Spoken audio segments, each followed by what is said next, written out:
السلام عليكم ورحمة الله وبركاته.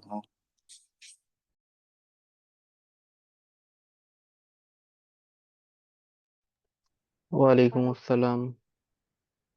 وعليكم السلام ورحمة الله وبركاته. إن الحمد لله والصلاة والسلام على رسول الله ما بعد. আমাদের গত সেশনে ফিকুত তাহারার কিছু বেসিক জিনিস পড়া হয়েছিল। আজকে আমরা নাজাসাত দূর করার পদ্ধতিগুলো সম্পর্কে বিস্তারিত জানবো এবং কোনো প্রশ্ন থাকলে প্রশ্নগুলো নিয়ে নিব। প্রথমে পূর্বের সেশন থেকে কারো কোনো প্রশ্ন আছে চাইলে প্রশ্ন করতে পারেন। অনেকেরই হয়তোবা প্রশ্ন করতে চাচ্ছিলেন, কিন্তু আমাদের পরবর্তী টিচার চলে আসার কারণে প্রশ্নগুলো নেওয়া যায়নি। যদি এখন কেউ খুব দ্রুত প্রশ্ন করতে চান চাইলে প্রশ্ন করতে পারেন। কাইন্ডলি প্রশ্ন করার জন্য প্রথমে হ্যান্ড রেজ করবেন, আমরা সেই প্রশ্নগুলো নিব। আর যদি প্রশ্ন পরবর্তীতে করতে চান তাহলে আমরা ক্লাস শুরু করে দেবো ইনশাআল্লাহ।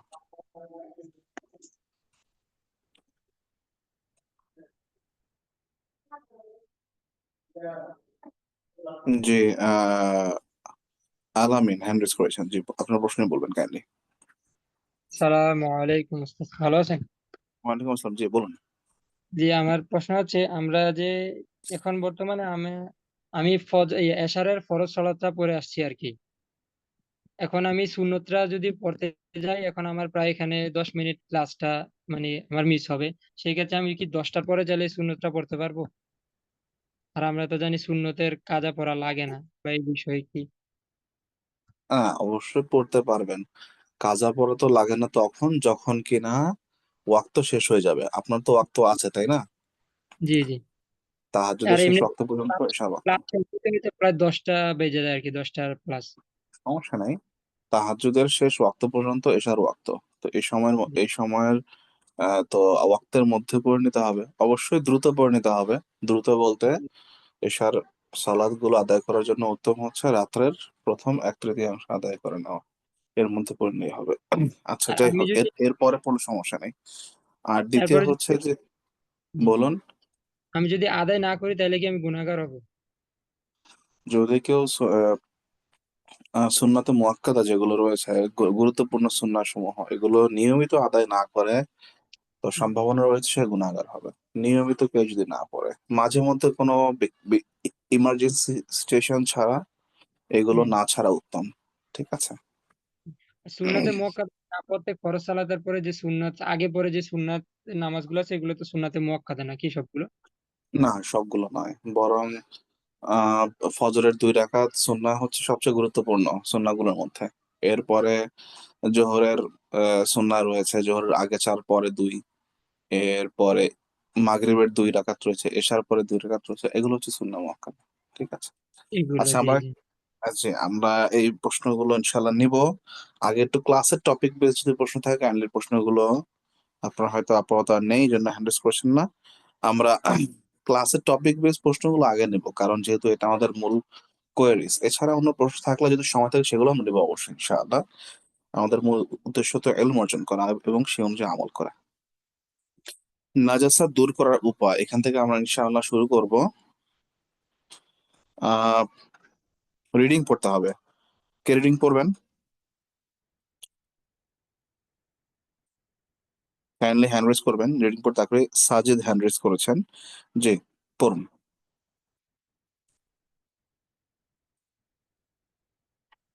ওস্তাদ কোত্থেকে পড়বো? শুরু থেকে পড়বেন, লেকচার শিটের পেজের শুরু থেকে। শরীর, শরীরী ও অশরীরী নাজাসাত।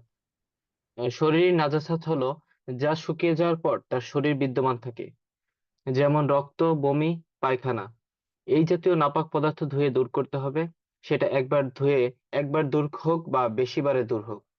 অর্থাৎ অস এই জাতীয় নাজাসাতের মূল কন্ডিশন বা শর্ত ফিকহের কিতাবে যা রয়েছে তা হচ্ছে ইজালাতুন নাজাসা, নাজাসাত দূর করা বাহ্যিক ভাবে।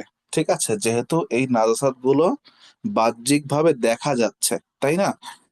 মলমূত্র হোক, মলমূত্র বলতে মল পায়খানা হোক, রক্ত হোক, বমি হোক, এগুলো কিন্তু ভিজিবল এবং এর একটি ফিজিক্যাল একটি অ্যাপিয়ারেন্স রয়েছে। এই কারণে একে শরীরী নাজাসাত নামকরণ করা হয়েছে এবং এটা দেখা যাচ্ছে। জি। অশরীরী নাজাসাত হলো হচ্ছে শুকিয়ে যাওয়ার পর যার শরীর বিদ্যমান থাকে না, শুধু দাগ থাকে, যেমন পেশাব, মদ। এই নাপাকের ক্ষেত্রে কমপক্ষে 3 বার ধুতে হবে, প্রতিবার নতুন পানি ব্যবহার করতে হবে, প্রতিবার পানির ফোঁটা বন্ধ হওয়া পর্যন্ত চিপতে হবে। জি, তাহলে আমরা বুঝতে পারলাম যে আহ, এই নাজহাত গুলো বাহ্যিকভাবে ভিজিবল না। আপনি যদি না বুঝেন তাহলে আপনি বলতে পারবেন না এখানে পানি না পেশাব, ঠিক আছে? অথবা আপনি বলতে পারবেন না যে এইখানে মদ না অন্য যে কোনো নর্মাল লিকুইড, হালাল লিকুইড যে কোনো কিছু হতে পারে, যেহেতু ডিফারেন্ট কালার রয়েছে। হ্যাঁ, যদি আহ ব্যক্তি ভেদে, সিচুয়েশন ভেদে নাপাকির গন্ধ দেখে বা নাপাকের সাথে যে বস্তুর উপরে পড়েছে তার কালার দেখে অনেক সময় আন্দাজ করা যায়। তো এই কারণে এর নাম দেওয়া হয়েছে অশরীরী, মানে যার কোনো ফিজিক্যাল অ্যাপিয়ারেন্স নেই। আর এই কারণে কমপক্ষে 3 বার ধুতে হবে ভালোভাবে। 3 বার ধুতে হবে, প্রত্যেকবারই নতুন পরিষ্কার পানি, পবিত্র পানি নিতে হবে, ঠিক আছে? এখন তাহলে দুইটার মধ্যে পার্থক্য কি? প্রথম যে নালসাত রয়েছে, আমরা সামনে এইটা আরো ডিটেইলস বলা হবে, বেসিক হিসাবে আপাতত আমরা জেনে নিই। প্রথম যেগুলো সেগুলো নাপাকি দূর করলে হয়ে যাবে। এটা একবারে হোক, 3 বারে হোক, 5 বারে হোক, 10 বারে হোক, নাপাকি দূর করতে হবে। পেশাব, কি বলে এটাকে, পায়খানা বা বমি বা রক্ত, এগুলো নাপাকি দূর করতে হবে। আর দ্বিতীয় হচ্ছে পেশাব বা মদ, এগুলো এগুলো 3 বার যদি ধুয়ে নেয়, ভালো মতো ধুয়ে নেয়, যেভাবে ধোয়ার কথা কিতাবগুলোতে বলা হয়েছে, ফিকহের কিতাবে, তাহলে এই কাপড়টি পবিত্র বলে গণ্য হবে। ঠিক আছে, আমরা একটু বিস্তারিত জানবো, পড়ুন সামনে। নাজাসাত দূর হয় পানি দ্বারা এবং এমন তরল পদার্থ দ্বারা যার নাজাসাত দূর করার যোগ্যতা রয়েছে, যেমন সিরকা, গোলাপ জল। তেল, চর্বি, মধু দ্বারা নাজাসাত দূর হবে না। যদিও তেল লিকুইড, যদিও চর্বি লিকুইড করা যায়, মধু লিকুইড, কিন্তু এগুলো দ্বারা নাসার দূর হবে না। কিন্তু সিরকা দ্বারা দূর হতে পারে, গোলাপ জল দ্বারা দূর হতে পারে। যদি পানি না পাওয়া যায় সেই ক্ষেত্রে আমরা এগুলো ব্যবহার করতে পারি। সিরকা কোন জিনিস বলেন তো? সিরকা জিনিসটা কি আসলে আপনারা চিনেন কিনা, যে কেউ বলতে পারেন? ভিনেগার। কি? হ্যাঁ, ভিনেগার জাতীয় অনেকটা। আর গোলাপ জল তো আপনারা চিনেনই, ঠিক আছে? তো তাহলে এই দুই জিনিসগুলো কিন্তু পানির মতোই লিকুইড, পানির মতোই লিকুইড। এবং পানির যে 3টি আওসাফ, 3টি সিফাত বা বৈশিষ্ট্য, রং, গন্ধ, বর্ণ, এই 3টাই অনেকাংশে পাওয়া যায়। আর এই কারণে আহ ফকিহগণ এই দুই জিনিসকে দিয়ে নাহাসা দূর করা বৈধ বলে সাব্যস্ত করেছেন। এখন আমরা জানবো স্টেপ বাই স্টেপ। আমরা তো ইন জেনারেলি জানলাম নাপাক দূর করার মূল পদ্ধতিগুলো, প্রিন্সিপাল কি। এখন আমরা স্টেপ বাই স্টেপ প্রত্যেকটা পদ্ধতির বিভিন্ন প্রেক্ষাপট জানবো। ঠিক আছে, তাহলে আমাদের প্রেক্ষাপট গুলো বুঝতে সুবিধা হবে, পড়ুন। রক্ত, বমি, পায়খানা এই জাতীয় টাইটেলটা নাপাক পড়তে পদার্থ। হবে তো, টাইটেলটা না পড়লে তো বোঝা যাবে না আপনি কি জি। পড়ছেন। ফার্স্ট শরীরে টাইটেল নাপাক পড়বেন। পদার্থ লাগলে করণীয়: রক্ত, বমি, পায়খানা এই জাতীয় নাপাক পদার্থ শরীরে লাগে যতক্ষণ পর্যন্ত নাজাসাত দূর না হয়, ততক্ষণ পর্যন্ত পানি দিয়ে ধুয়ে দূর করতে হবে। রক্ত, বমি, পায়খানা এই জাতীয় নাপাক পদার্থ একবার ধোয়ার পর দূর হয়ে গেলেও উত্তম হলো 3 বার ধোয়া। তাহলে আমরা বলছি যে আহ এর মূল শর্ত হচ্ছে নাপাক দূর হওয়া। এখন এটা 3 বারে হোক, 5 বারে হোক, 1 নাম্বার রক্ত, বমি, পায়খানা এগুলো। দ্বিতীয় বিষয় হচ্ছে যে হতে পারে আপনি প্রথমবারে ধুয়েছেন বা দ্বিতীয়বারে ধুয়েছেন, পরিষ্কার হয়ে গেছে, সেক্ষেত্রেও উত্তম বা মুস্তাহাব, মুস্তাহাব আমল হচ্ছে 3 বার ধোয়া, ঠিক আছে? কিন্তু 3 বার না ধুলে পবিত্র হবে না এমন নয়, অনেক সময় পানির স্কার্সিটি থাকতে পারে, পানির অভাব থাকতে পারে। তো কমপক্ষে 3 বার ধোয়া হচ্ছে মুস্তাহাব। 3 বারের বেশি, যদি জিনিসটা পবিত্র হয়ে যায়, 3 বারের বেশি ধোয়া উচিত নয়, ঠিক আছে? এটা হচ্ছে প্রথম বিষয়। আর আহ দ্বিতীয় যে বিষয়টি সেটা আপনার সামনে দেখবেন, সেই ক্ষেত্রে মূল শর্ত হচ্ছে 3 বার ধুতে হবে, প্রতিবার নতুন পানি, পবিত্র পানি ব্যবহার করতে হবে এবং ভালো মতো চিপতে হবে, যাতে নাপাকিটা দূর হয়ে যায়। করুন। পেশাব, মদ এই নাপাকির ক্ষেত্রে অবশ্যই কমপক্ষে 3 বার ধুতে হবে, প্রতিবার নতুন পানি ব্যবহার করতে হবে। শরীরের যেই অংশে নাপাক পদার্থ লেগেছে শুধু সেই অংশ ধোয়াটাই যথেষ্ট, পূর্ণরূপে গোসল করার প্রয়োজন নেই। জি, এইখানে স্পষ্টভাবে বলা হচ্ছে কোন ধরনের নাপাকের ক্ষেত্রে। রক্ত, বমি, পায়খানা, পেশাব, মদ, এই সমস্ত নাপাকি বাইরে থেকে আপনার শরীরে লেগেছে। ঠিক আছে, বাইরে থেকে আপনার শরীরে লেগেছে। খুব খেয়াল করতে হবে, অনেক সময় কিন্তু আমরা যখন ইস্তেঞ্জা করি ওই সময় কিন্তু লাগতে পারে, অর্থাৎ আহ, আমাদের কাপড়ে লাগতে পারে, গায়ে লাগতে পারে, পেশাবের ছিটা ব্যাপারে তো হাদিসে আলাদাভাবে বলাই হয়েছে। তো এটা একটা বিষয়। আমরা বিভিন্ন জায়গায় সফর করি, বিভিন্ন জায়গায় যাই, ওয়ার্কিং পারপাসে অথবা বিজনেস অথবা যে কোনো প্রয়োজনে আমরা বিভিন্ন জায়গায় সফর করি। এক এক সময় এক এক জায়গায় আমাদের ওয়াশরুমে যাওয়া লাগে বিভিন্ন অবস্থায়। তো বিভিন্ন রকম থাকে, ভালো খারাপ, পরিষ্কার পরিচ্ছন্ন অথবা অপরিষ্কার নোংরা। সব ক্ষেত্রে খেয়াল রাখতে হবে যে কাপড়ে বারবার চেক করতে হবে কয়েকটি জিনিস।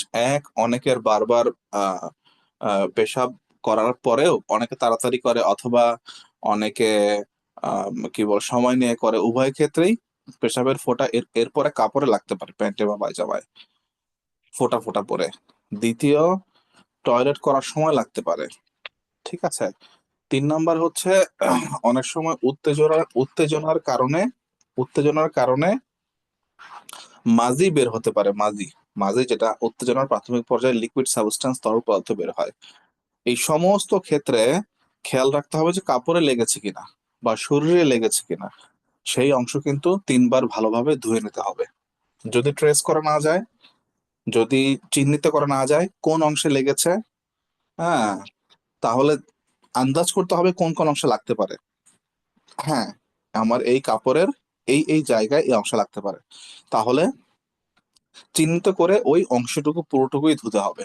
আর যদি এটাও আন্দাজ করা না যায় যে সম্ভাব্য এই এই জায়গায় লাগতে পারে, তাহলে পুরো কাপড়ে তখন ধুতে হবে। 3টা অবস্থা। এক হচ্ছে আপনি কনফার্ম এবং আলামত দেখেছেন এই জায়গায় লেগেছে, তো ওই জায়গায় ধুলে হয়ে যাবে। 2 নাম্বার হচ্ছে যে আপনি কনফার্ম না, কিন্তু আপনার মোটামুটি আইডিয়া হচ্ছে যে এই 3-4 জায়গার মধ্যেই লাগবে, কাপড়ে হোক বা শরীরে হোক, তাহলে ওই জায়গায় ধুতে হবে।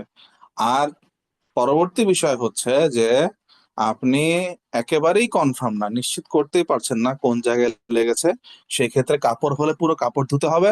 আর শরীর হলে যে নির্দিষ্ট অঙ্গের ধারণা করছেন সেই নির্দিষ্ট অঙ্গ ধুতে হবে।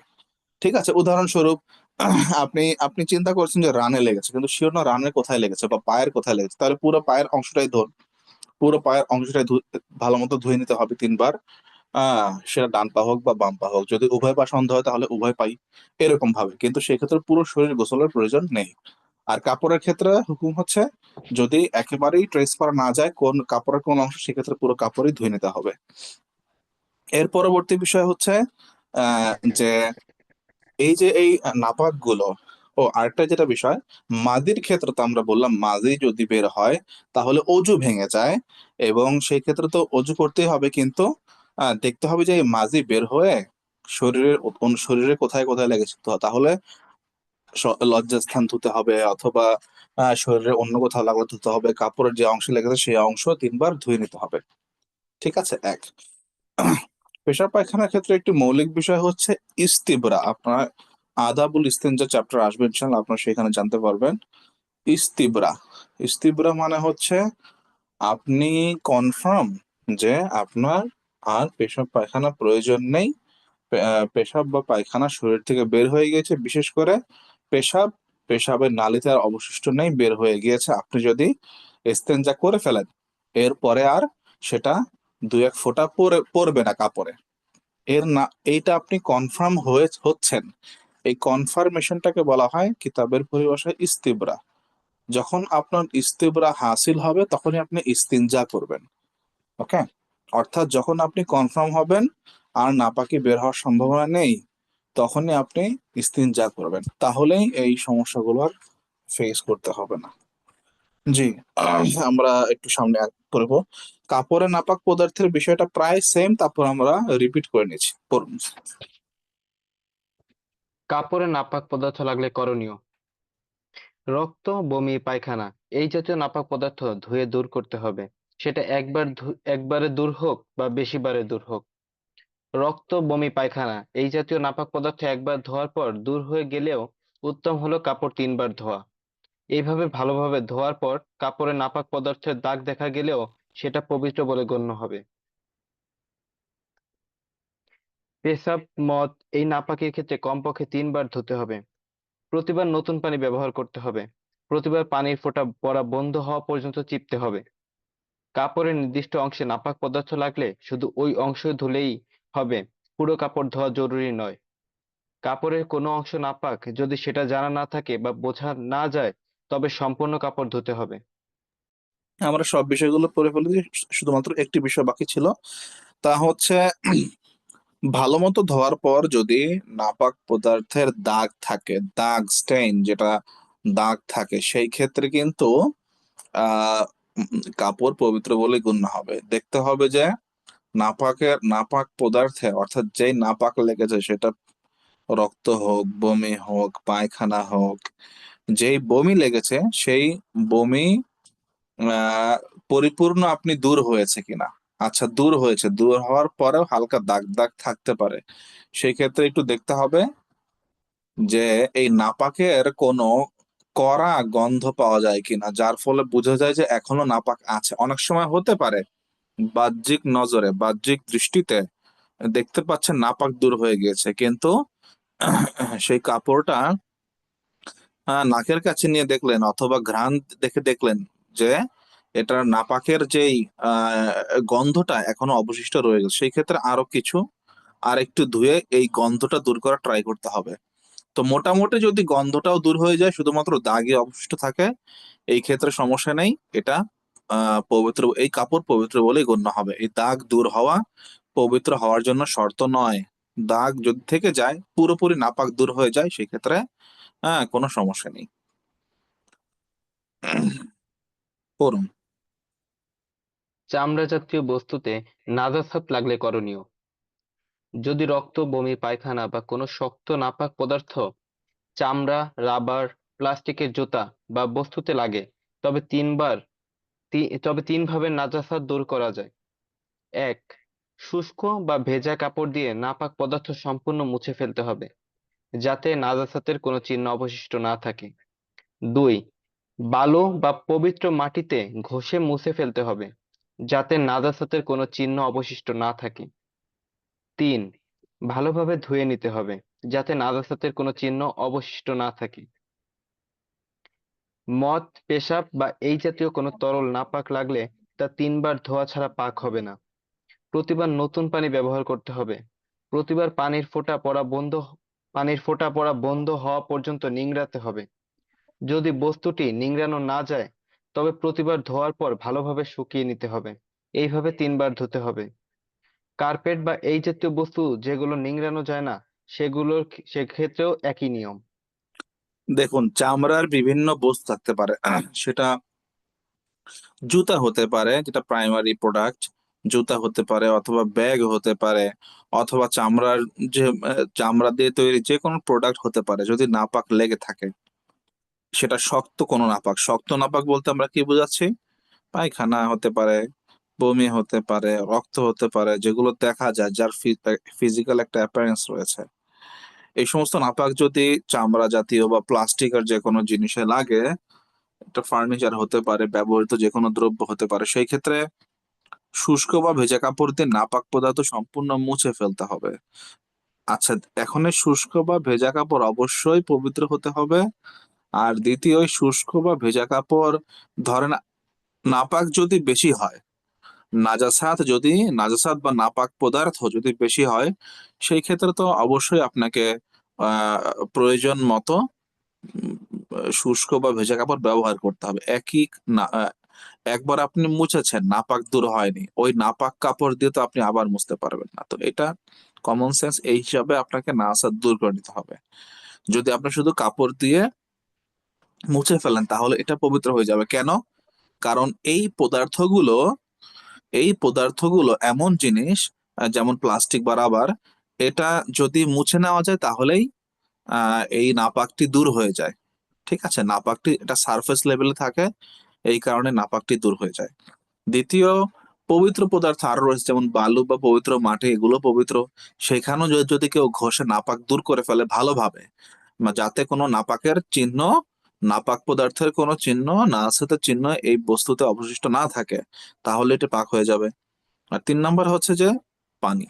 হ্যাঁ, পানি দিয়ে ধুয়ে নিতে হবে। তাহলে প্রত্যেকটি ক্ষেত্রে শর্ত হচ্ছে নাজাসাত বা নাপাক পদার্থের কোনো আলামত বা সিমটম, চিহ্ন অবশিষ্ট থাকতে পারবে না।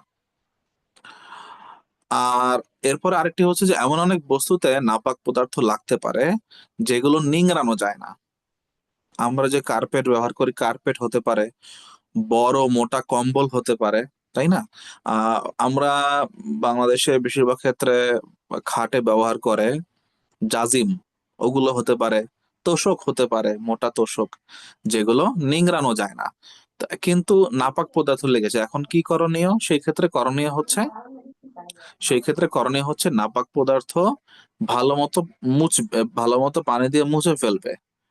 পানি দিয়ে ভালো মতো মুছে ফেলবে, প্রতিবার মুছবে এবং শুকাতে দেবে। এইভাবে করে 3 বার মুছবে। ধরুন পেশাব পেশাব লেগেছে জাজিমে অথবা কম্বলে, তাহলে হ্যাঁ 3 বার মুছতে হবে। প্রতিবার মোছার পরে ভালো মতো শুকিয়ে এরপর আবার মুছতে হবে, তাহলে সেই নাপাক পদার্থ দূর হয়ে যাবে, যদি তরল নাপাক হয়। আর যদি শক্ত নাপাক হয়, বমি পায়খানা এগুলো, রক্ত, বা বীর্য, সেই ক্ষেত্রে তো আপনি যদি সেটা দূর করে, ভালো মতো দূর করে ফেলেন, তাহলে সেটা নাপাক মুক্ত হয়ে যাবে, পবিত্র হয়ে যাবে।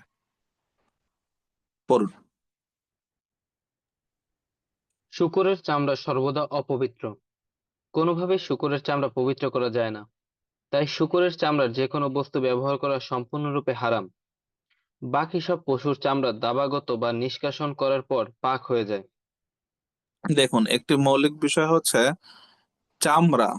হ্যাঁ, চামড়া একটি আমরা দেখবো যে মাকুল লাহাম গায়রে মাকুল লাহাম একটি মৌলিক বিষয়।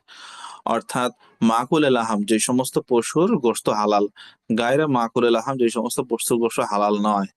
এই ক্ষেত্রে চামড়ার ক্ষেত্রে একটু ডিফারেন্স রয়েছে। চামড়ার ক্ষেত্রে আহ শূকর, কুকুর, এগুলোর চামড়া ব্যবহার করা যাবে না। বিশেষ করে শূকরের চামড়া কোনো মতেই ব্যবহার করা যাবে না। শূকর ফি নাফসিহি, অর্থাৎ শূকর সত্তাগত ভাবে নাপাক, নাজিস, নাপাক। এই কারণে শূকর এর কোনো কিছু ব্যবহারযোগ্য নয়। এমনকি শূকরের যে কোনো ইনগ্রেডিয়েন্ট বা ফ্লেভার বা যে কোনো কম্পোনেন্ট, যে কোনো উপাদান, সেটা ওষুধে ব্যবহার হোক, খাবারে ব্যবহার হোক, যে কোনো লিকুইড সাবস্টেন্সে ব্যবহার হোক, এটা হারাম বলে সাব্যস্ত হবে। খুব খেয়াল রাখা দরকার এই সমস্ত ক্ষেত্রে, বিশেষ করে যারা নন মুসলিম মেজরিটি কান্ট্রি গুলোতে থাকেন, তাদের ক্ষেত্রে এটা খুব লক্ষণীয়। দ্বিতীয় বিষয় হচ্ছে বাকি যে কোনো পশুর চামড়া, যেমন ধরেন কোরবানি পশুর চামড়া কেউ যদি নিজে ব্যবহার করতে চায়, তো সে চাইলে ব্যবহার করতে পারে, দাবাগাত করে বা নিষ্কাশন করে, ইন্ডাস্ট্রিয়াল ভাবে অথবা পার্সোনালি। সে চাইলে নিজের যে কোনো প্রোডাক্ট বানিয়ে, জায়নামাজ বা হ্যাঁ ম্যাট অথবা দস্তরখানা অথবা নিজের যে কোনো প্রোডাক্ট বানিয়ে সে চাইলে ব্যবহার করতে পারে কোরবানির পশুর চামড়া। একইভাবে অন্যান্য পশুর চামড়া হতে পারে তা হালাল নয়, কিন্তু সেই পশুর চামড়া যদি দাবাগাত নিষ্কাশন করা হয়, এরপরে চাইলে বিভিন্ন, যেমন বাঘের চামড়া বা বিভিন্ন এরকম প্রাণীর চামড়া খুব ভ্যালুয়েবল, এবং সেগুলো বেশি দামে দেশের বাইরে আহ, পাঠানো হয়, অথবা ইন্টারন্যাশনাল মার্কেটে তা অ্যাভেলেবল, সেগুলো দেশে বা দেশের বাইরে পাওয়া যায়। এগুলো দাবাগাত করা থাকলে ব্যবহার করা যাবে। পড়ুন। গ্লাস, প্লাস্টিক বা ধাতব বস্তুতে নাজাসাত লাগলে করণীয়। গ্লাস, প্লাস্টিক বা ধাতব বস্তুতে যদি শক্ত বা তরল কোনো শুষ্ক বা গাঢ় নাপাক পদার্থ লাগলে সেটি দুইভাবে পাক করা যায়। ১. কাপড় দিয়ে নাপাক পদার্থ সম্পূর্ণ মুছে ফেলতে হবে, যাতে নাজাসাতের কোনো চিহ্ন অবশিষ্ট না থাকে। ২. বালু বা পবিত্র মাটিতে ঘষে মুছে ফেলতে হবে, যাতে নাজাসাতের কোনো চিহ্ন অবশিষ্ট না থাকে।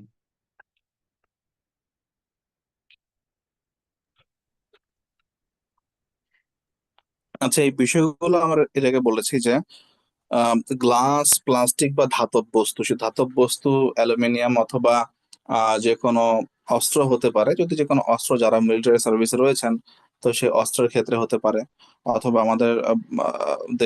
আমাদের দেশে এখনো ব্যবহার হয় কৃষি ক্ষেত্রে, অথবা কোরবানির সময় অনেক সময় ব্যবহার হয়, আমাদের বাসা বাড়িতে থাকতে পারে যে কোনো ধাতব বস্তু, সেগুলোতে কোনো নাপাক লাগলে আমরা পবিত্র কাপড় বা বালু মাটিতে ঘষে পবিত্র করতে পারি। এখানে পানির কথা বলা হয়নি, কারণ পানি পানি দিয়ে তো করা যাবেই, কিন্তু পানি ছাড়াও এর আগে যেরকম আমরা বলেছিলাম কাপড় দিয়ে বা বালু বা পবিত্র মাটিতে আমরা ঘষে নাজাত পরিপূর্ণ দূর করে আমরা নাপাক দূর করতে পারি। সেই ক্ষেত্রে জরুরি নয় যে 3 বারই ধুতে হবে। Okay? নাপাক দূর করা হচ্ছে এখানে শর্ত। খাদ্যবস্তুতে নাজাসাত খাদ্যবস্তুর লাগলে ক্ষেত্রে করণীয়। খাদ্যবস্তুতে নাজাসাত লাগলে করণীয়। খাদ্যবস্তু যদি কোনো বন্য পশু, কুকুর বা শূকরের ঘাম বা লালা দ্বারা দূষিত হয়ে যায়, তবে তা স্থায়ীভাবে অপবিত্র হয়ে যায়, সেটি আর ভক্ষণ করা যায় না। যদি অল্প পানির মধ্যে কোনো বন্য পশু, কুকুর বা শূকরের ঘাম বা লালা পতিত হয়, তবে তা স্থায়ীভাবে অপবিত্র হয়ে যায়। ওই পানি আর পান করা যাবে না বা পবিত্রতা অর্জনের জন্য ব্যবহার করা যাবে না। কোনো পাত্র যদি কোনো বন্য পশু, কুকুর বা শূকরের ঘাম বা লালা দ্বারা দূষিত হয়ে যায়, তবে তা কমপক্ষে 3 বার ধুতে হবে। মানুষের লালা পবিত্র, তবে যদি মদ বা কোনো হারাম নেশা পানীয় পান করার পর কিছু পান করে, তবে তা নাপাক হয়ে যায়। সকল হালাল প্রাণীর ঘাম ও লালা পবিত্র। মাটি বা বালুতে নাপাক পদার্থ লাগলে, যখন মাটি বা বালু শুকিয়ে যাবে ও নাজাসাতের কোনো চিহ্ন অবশিষ্ট থাকবে না, তখন তা পবিত্র হয়ে যাবে। ইসলামী পরিভাষায় অল্প পানি সমান হচ্ছে 20.9 স্কয়ার মিটার বা 225 স্কয়ার ফিট আয়তনের চেয়ে কম কোনো পাত্র, জলাশয় বা হাউস। দেখুন, গুরুত্বপূর্ণ বিষয় আপনাদের সামনে। অল্প পানি বেশি পারে, মাউন কলিল মাউন কাসির এর সংজ্ঞা উদাহরণ বিস্তারিত আসবে। কিন্তু এখানে যেহেতু খাদ্যবস্তুর ক্ষেত্রে চলে আসলো, খাদ্যবস্তুর মধ্যে পানি এবং শক্ত যে কোনো পদার্থ সবগুলোই পড়ে। তো খাদ্যবস্তুর ক্ষেত্রে বন্য পশু, কুকুর বা শুকরের ঘাম বা লালা যদি দূষিত হয়ে যায়, তবে তা স্থায়ীভাবে পবিত্র হয়ে যায়, তাহলে সেটি আর ভক্ষণ করা যাবে না।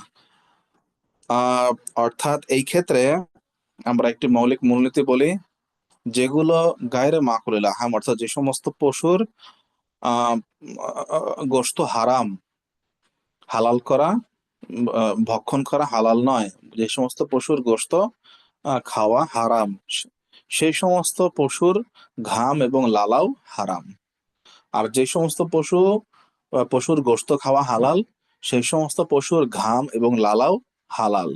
ওকে, হালাল বলতে বোঝানো হচ্ছে যে এগুলো গায়ে বা কাপড়ে অথবা যে কোনো পদার্থে লাগলে সেটা পবিত্র করার প্রয়োজন নেই। ফিতরতের অভ্যাস হিসেবে আপনি ধুয়ে নিতে পারেন, আপনার মানুষের যে স্বভাবগত বৈশিষ্ট্য, কিন্তু তা আলাদাভাবে পবিত্র করার প্রয়োজন নেই।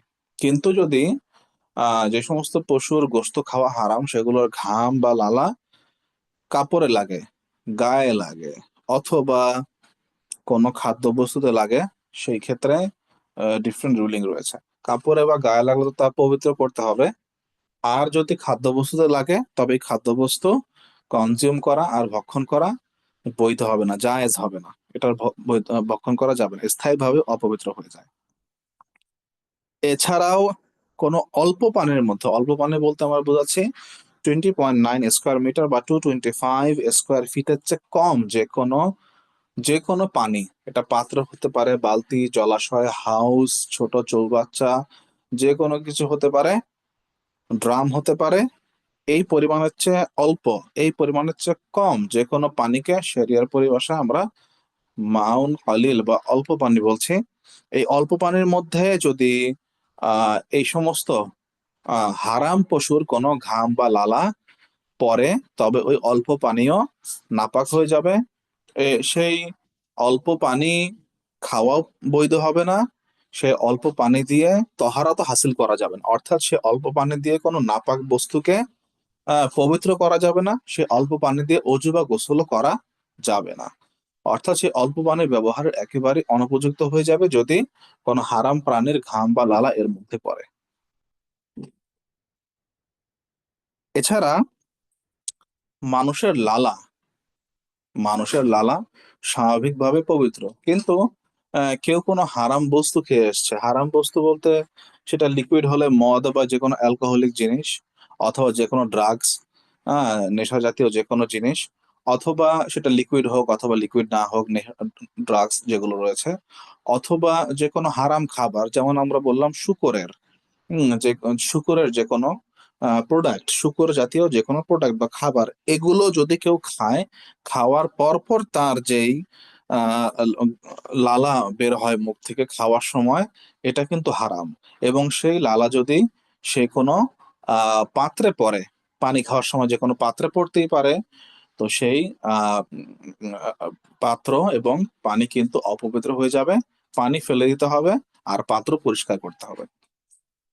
সোজা কথা, এই সমস্ত ক্ষেত্রে পরিষ্কার করার নিয়ম হচ্ছে কমপক্ষে 3 বার ধুতে হবে। এই ক্ষেত্রে ইমামদের কিছুটা ইখতিলাফ রয়েছে। কোন কোন ইমামগণ বলেছেন কুকুর, শূকর বা এই জাতীয় যে কোনো বন্য পশু, হারাম পশুর ঘাম বা লালা যদি আহ কাপড়ে লাগে অথবা পাত্রে লাগে, তো সেই ক্ষেত্রে 7 বার ধুতে হবে। কেউ বলেছেন যদি পাত্র হয় সেই ক্ষেত্রে 7 বার ধুতে হবে এবং সাথে মাটিও লাগাতে হবে। মাটি লাগে, যখন মাটি শুকিয়ে যাবে এরপর তা পবিত্র হয়ে যাবে। তবে জমহুর ফকি, অধিকাংশ ফকিহদের মত হচ্ছে 3 বার ধুলেই তা পবিত্র হয়ে যাবে। আরেকটি বিষয় হচ্ছে মাটি বা বালুতে অপবিত্র বস্তু, নাপাক পদার্থ পড়তেই পারে। অনেক সময় সফর সহ বিভিন্ন ক্ষেত্রে মানুষের বিভিন্ন অবস্থার প্রেক্ষাপটে এইরকম মাটিতে সালাত আদায় করার প্রয়োজন পড়ে অথবা তায়াম্মুম করার প্রয়োজন পড়ে, তখন এই মাটি আমার লাগতে পারে। তো এই ক্ষেত্রে দেখতে হবে, প্রথম শর্ত, এই মাটিতে বা বালুতে যেখানে আমি সালাত আদায় করছি অথবা যেখানে আমি তায়াম্মুম যে মাটি দ্বারা বা বালু দ্বারা আদায় করছি, সেই মাটি বা বালু পবিত্র কিনা। পবিত্র কিভাবে বুঝবো? কয়েকটি ভাবে। এক, দেখতে হবে যে সেখানে ভিজিবল কোনো নাপাক পদার্থ আছে কিনা, দেখা যাচ্ছে কিনা।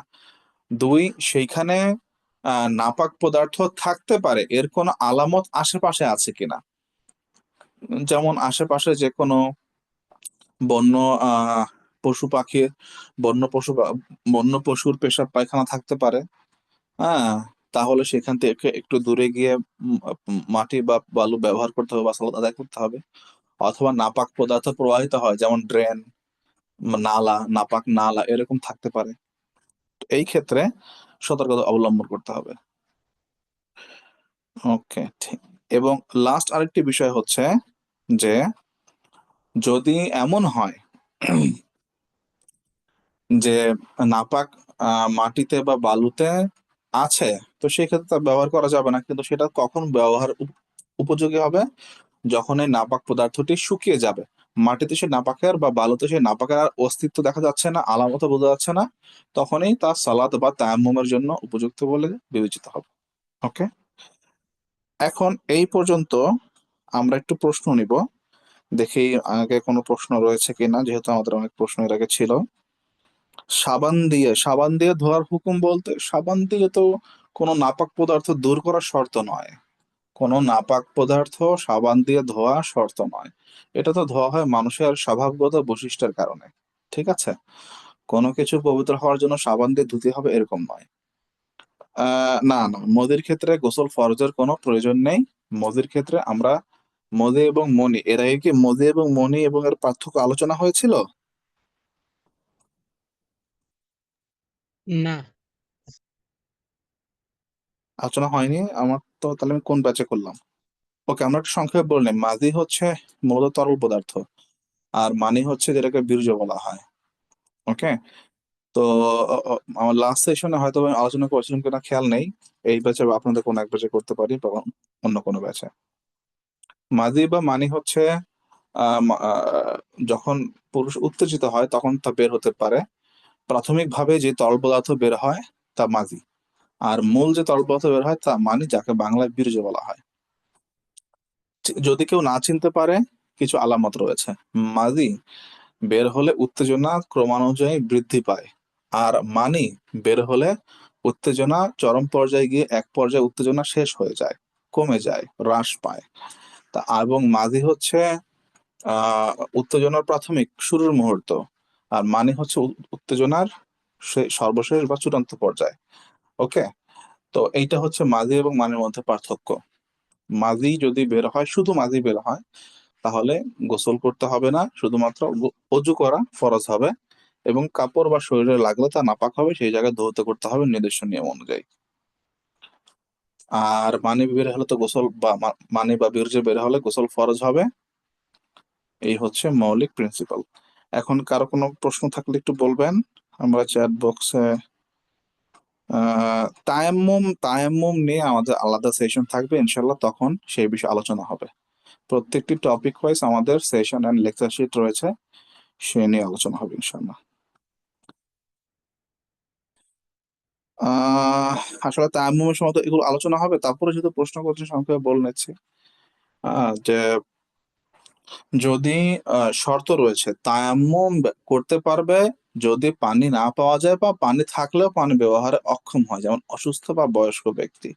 কিন্তু ইন জেনারেলি যে কোনো বয়স্ক ব্যক্তি বয়সের অজুহাত দিয়ে পানি মানে অজু বন্ধ করতে পারবে না, বা বয়সের অজুহাত দিয়ে তায়াম্মুম করতে পারবে না। বরং যদি বয়স্ক ব্যক্তি এমন হয় যে যদি সে পানি ব্যবহার করে, তবে সে মারাই যাবে, অথবা তার অঙ্গ প্রত্যঙ্গের কোনো ক্ষতি হবে, অথবা তার কোনো অসুস্থতা রয়েছে, কোনো রোগ রয়েছে সেটা বৃদ্ধি পাবে, অথবা সে নতুন করে কোনো রোগে আক্রান্ত হবে।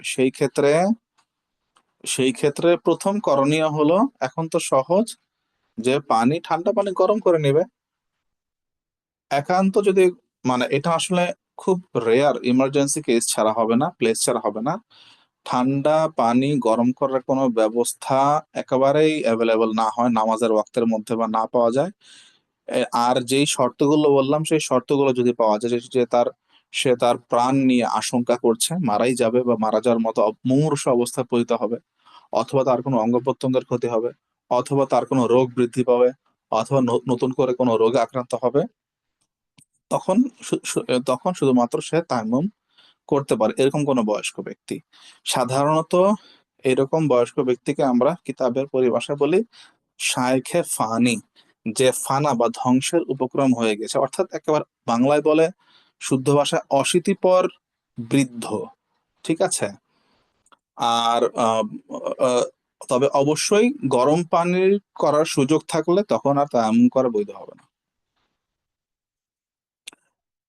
ঘুম থেকে উঠার পরে আহ আসলে এটা দেখতে হবে, আমি তো বললামই, যদি আমি মদি এবং মনের মধ্যে পার্থক্য করেছি। মাদি, এবং আরো বলেছি যে মাদি হচ্ছে লিকুইড জিনিস, আর মানি হচ্ছে যেটাকে বলে গাঢ়। ঠিক আছে। মানি বা বীর্য গাঢ়, একটু ঘন হয়, এর কালারটা ডিফারেন্ট হয়।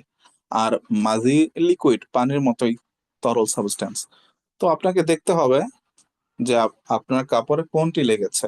ওকে, আপনি তো আপনার অবস্থা সম্পর্কে আগে থেকেই জানেন, প্রত্যেকেই প্রত্যেকের অবস্থা সম্পর্কে জানে। তো দেখতে হবে পূর্ববর্তী অভিজ্ঞতা অনুযায়ী মাজি কেমন, মানি কেমন, সবাই কম বেশ অবগত, যাচাই করে নিতে হবে। একান্ত যদি বোঝা না যায়, এবং সেই ক্ষেত্রে সে চিন্তা করবে তার আহ মানি বের হয়েছে না মাজি বের হয়েছে। ওকে, সে চিন্তা করবে যে আসলে তার কোনটা বের হয়েছিল, সে ঘুমের মধ্যে হোক, স্বপ্নের মাধ্যমে হোক, যে অবস্থা হয়েছে তা চিন্তা করবে, স্মরণ করার চেষ্টা করবে। এইভাবে করে সে কনফার্ম হবে, তার দিল যেদিকে ঝুঁকে সে তখন তার উপরে আমল করবে। যদি চিন্তা ভাবনা করার পরে সে এই সিদ্ধান্ত আসে, না আসলে এটা মাজি না মানি, অথবা এটা মাজি না মানি, যেটা সে মনে করবে সেটাই তার উপরে আমল করবে। কিন্তু এটা কখন? যখন সে কাপড় দেখে একেবারেই এটা বুঝতে না পারে এটা মাজি না মানি। সাধারণত বোঝা যায়, এরকম হয় না। ওকে, কারণ মাজি বের হলে অল্প হবে, মানি বের হলে বেশি হবে। মাজি তো সামান্য অল্প কিছু তরল, এরপরে চূড়ান্তভাবে মাজি মাজির পরে চূড়ান্তভাবে মানি বেশি বের হয়, এটা বোঝা যাবে। তো সেই ক্ষেত্রে সে অনুযায়ী আমল করবে। যদি, তারপরে বললাম, যদি একান্তই বুঝতে না পারে, অভিজ্ঞ ঘরের মধ্যে আরো থাকবে, মাহারাম যারা আছে তাদের সাহায্য নেবে, পুরুষ মহিলা হোক। এবং বিশেষ করে অল্প বয়স্কদের ক্ষেত্রে হতে পারে এরকম, তারা অনেক সময় শুরুতে শুরুতে বুঝতে পারে না যাদের বয়স কম। আর এরপরে যদি একান্তই ফাইন্ড আউট করা না যায়, তাহলে তার দিল যেদিকে ঝুঁকবে চিন্তা ভাবনা করার পরে, স্মরণ করার পরে তার উপর আমল করবে।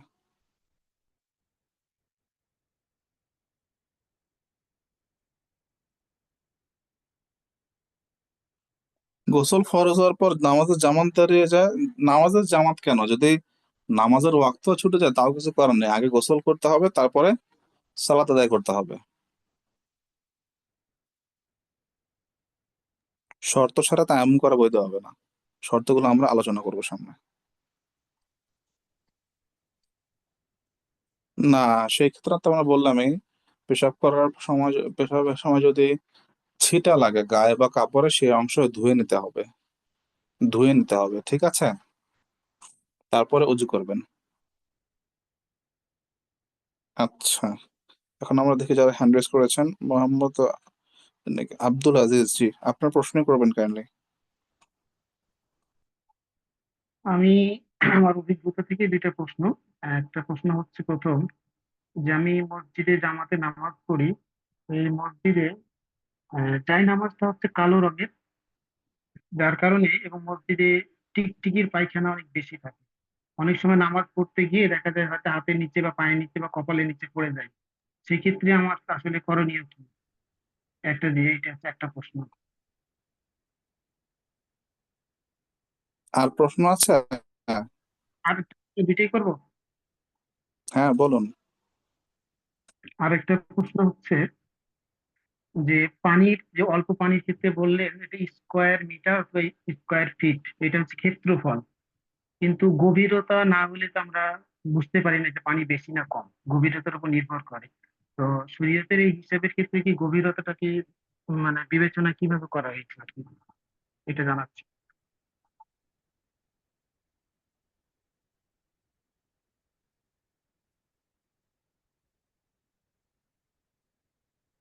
আচ্ছা, যেহেতু দুটি প্রশ্ন রিলেভেন্ট, বাকি আমি পরের প্রশ্নটি আমি আগে দিচ্ছি উত্তর। তা হচ্ছে যে আমরা এই অল্প পানি বেশি পানির বিষয়ে জাস্ট হিন্ট দিলাম।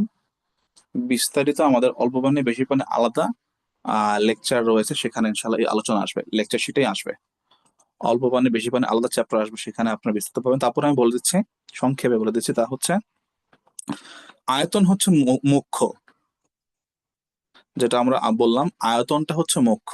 ওকে, গভীরতার ক্ষেত্রে বিভিন্ন ইমামদের বিভিন্ন কথা রয়েছে। আসলে এই পরিমাণ, আয়তন, এগুলো ইমামগণ হাদিসের বিভিন্ন রাওয়ায়াত থেকে মুজতাহিদ ইমামগণ গবেষণা করে বের করেছেন, একটা স্ট্যান্ডার্ড দাঁড় করিয়েছেন। তো এখানে বিভিন্ন মত রয়েছে। যেমন কিছু প্রসিদ্ধ এবং গ্রহণযোগ্য মত হচ্ছে যে কমপক্ষে এই পরিমাণ হতে হবে যাতে আহ যখন আমি পানি 1 কোষ বা 2 কোষ, অর্থাৎ পানি যখন আমি 2 হাত ভরে 1 কোষ পানি নিব, তখন যাতে এর পৃষ্ঠ দেখা না যায়। ওকে, ভূপৃষ্ঠ, যে পানির যে পৃষ্ঠ, সেটা দেখা না যায়। এটা হচ্ছে একটি বিষয়। দ্বিতীয় বিষয় হচ্ছে যে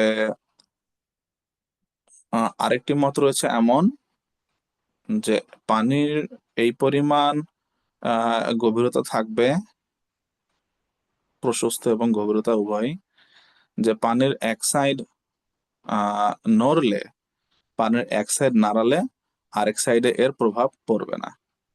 ওকে, এই দুইটা যদি শর্ত পাওয়া যায় তা হবে বেশি পানি বা মাউন কাসির। আর যদি এমন হয় যে পানির 1 কোষ বা 2 কোষ নিলে তা ভূপৃষ্ঠ দেখা যায়, এই এবং তার আয়তনও যে আমাদের সংজ্ঞা অনুযায়ী এর চেয়ে কম, সেই ক্ষেত্রে তা অল্প পানি বলে বিবেচিত হবে। ঠিক আছে। প্রথম যে প্রশ্নটি করেছেন যে টিকটিকির পায়খানা, না, হ্যাঁ, স্বাভাবিকভাবে তো টিকটিকির পায়খানাটা নাপাক। এটা ফিকের কিতাব এবং হাদিসগুলোতে রয়েছে। তবে আহ, এইখানে দেখতে হবে, যখন আপনি সালাত আদায় করছেন, এটা যে কোনো জায়গায় হতে পারে, সালাত আদায় করছেন, তো সেইখানে টিকটিকির পায়খানা যদি ভিজিবল হয়, দৃশ্যমান হয়, তাহলে সেইখানে মুছলেই সেটা পরিষ্কার হয়ে যাবে, ধোয়া জরুরি নয়। আপনি যদি কোনো কাপড় দিয়ে, টিস্যু দিয়ে, যে কোনো এরকম বালুতে, মাটিতে ধুয়ে মুছে জায়গাটা ক্লিন করে দেন, তাহলে সেটা পবিত্র হয়ে যাবে।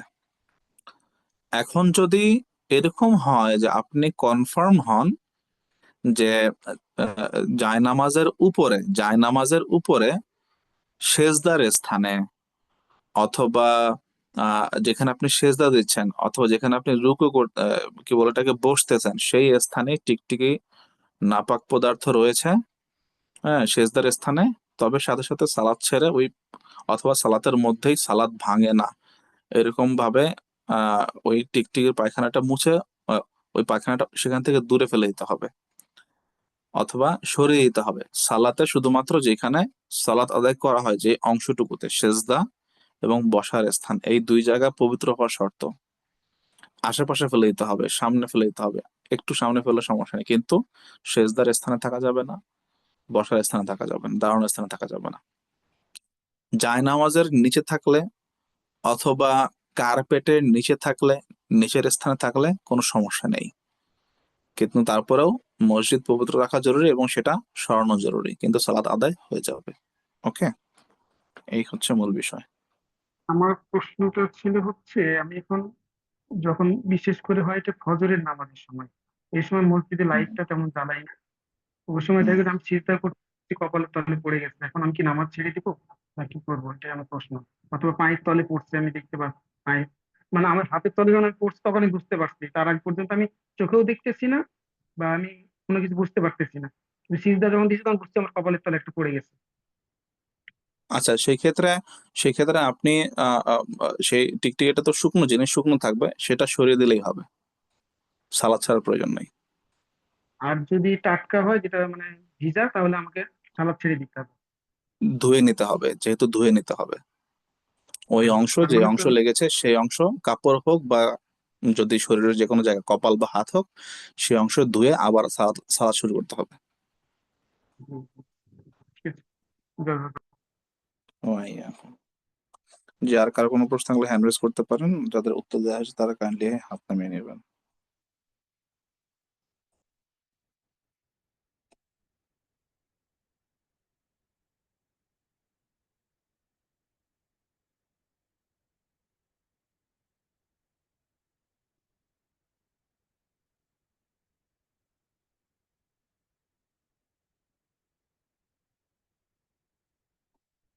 ঠিক আছে, আমাদের যেহেতু আর কোনো আমরা প্রশ্ন দেখতে পাচ্ছি না, আমরা আমাদের সেশন এখানে শেষ করছি। জাযাকুমুল্লাহ খায়ের। আসসালামু আলাইকুম ওয়া রাহমাতুল্লাহি ওয়া বারাকাতুহু। ওয়ালাইকুম আপনাদের আসসালাম কি রহমতুল্লাহ। পরবর্তী সেশন শেষ, মানে পরবর্তী ক্লাসটি হবে না? হবে হুজুর, ইনশাল্লাহ। না হওয়ার আপনাদের মেসেজ পাই না।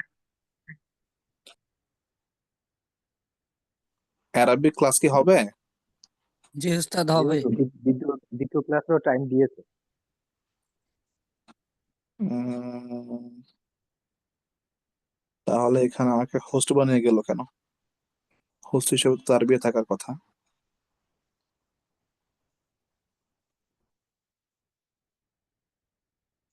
আচ্ছা, যেহেতু ক্লাস ক্যান্সেল করেনি, তাহলে ওস্তাদ অবশ্যই জয়েন করবেন। আমরা তাহলে একজনকে হোস্ট বানিয়ে দিয়ে যাই। কাইন্ডলি যিনি হোস্ট থাকবেন তিনি মানে ওস্তাদ যখন আসবেন, ওস্তাদকে কো হোস্ট বানিয়ে রেকর্ডিং দিয়ে দিয়ে নেবেন। এটা কে পারবেন একটু কাইন্ডলি এনশিওর করতে হবে আমাকে।